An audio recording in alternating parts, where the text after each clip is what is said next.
This is a world where somebody can have over $100 billion. What is that? These fortunes are almost illegitimate unless in a very smart way given back. One of the biggest names in business, tech, and philanthropy. Exploring and investing in innovative solutions to some of the world's toughest problems. Bill Gates. Starting with Microsoft, where I had monomaniacal focus, giving up weekends and vacation. It wasn't some big sacrifice. I loved it. The idea that everybody would use a computer was somewhat ridiculed. So it was kind of fun saying, no, this is really going to be mainstream. If you look at it from the outside, you see Steve Jobs and yourself having this competition, envy, jealousy. What was it actually like? He said we were the General Motors and he was Mercedes. Social networking, we're still arguing about what the policy should be. Algorithms reward outrageous things, even if they're not at all factual.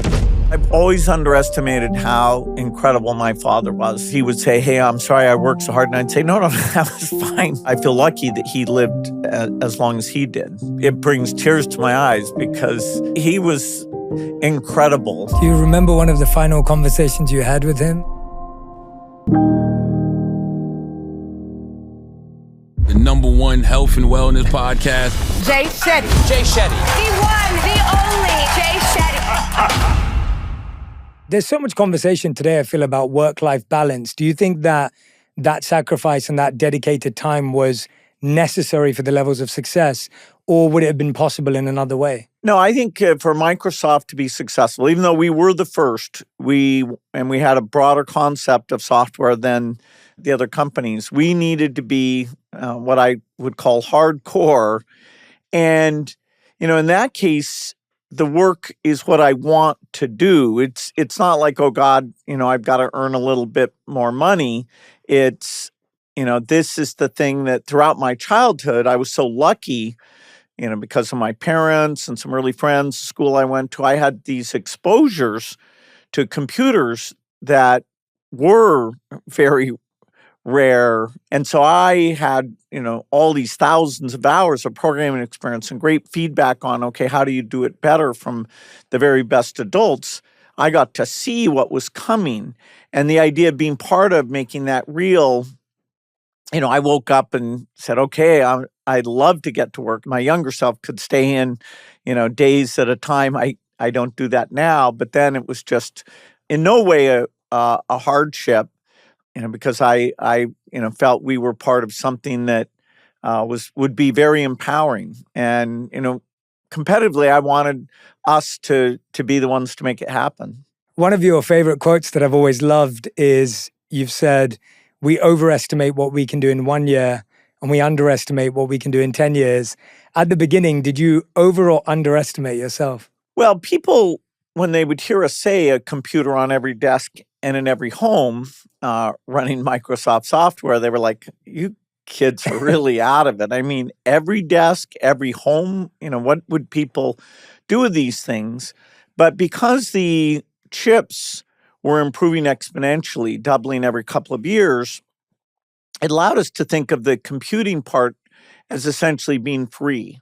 And so the only thing that would hold you back is, okay, can you help people with photographs? Can you help them with documents? Can you help them stay in touch with people far away or find information? And we knew over time that as these things got better, it would be part of the mainstream.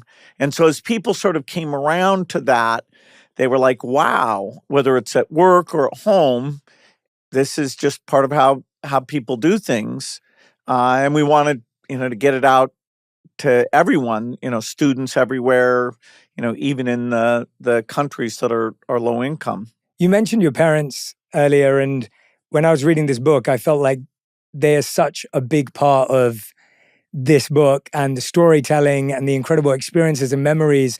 And one of the things you mentioned is you say that they felt that they accepted that you were different from your peers. And I was wondering, in what way? How did you know that they'd seen that and accepted that? Well, it definitely confounded them that sometimes I was pushing back in a pretty tough way, as though, we were in some competition.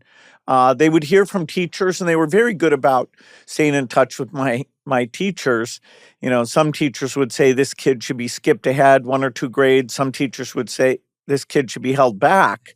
So that kind of is what, make up your mind. I had one experience where I worked on a report about the state of Delaware, and I ended up doing this 200-page report with the Great Wood cover. Well, the other kids turned in, 5 or 10-page reports. And it was very embarrassing that I thought, wow, did I, kind of overdo this thing? And yet, that ability to concentrate, would hold me in good stead in terms of reading long books and applying that concentration and curiosity first to cards, then to math, and then finally to software and how would software change the world. But, they never were quite sure what to do. And, sending me to a therapist actually ended up being brilliant, and sending me to a very nice private school where the classes were a bit small.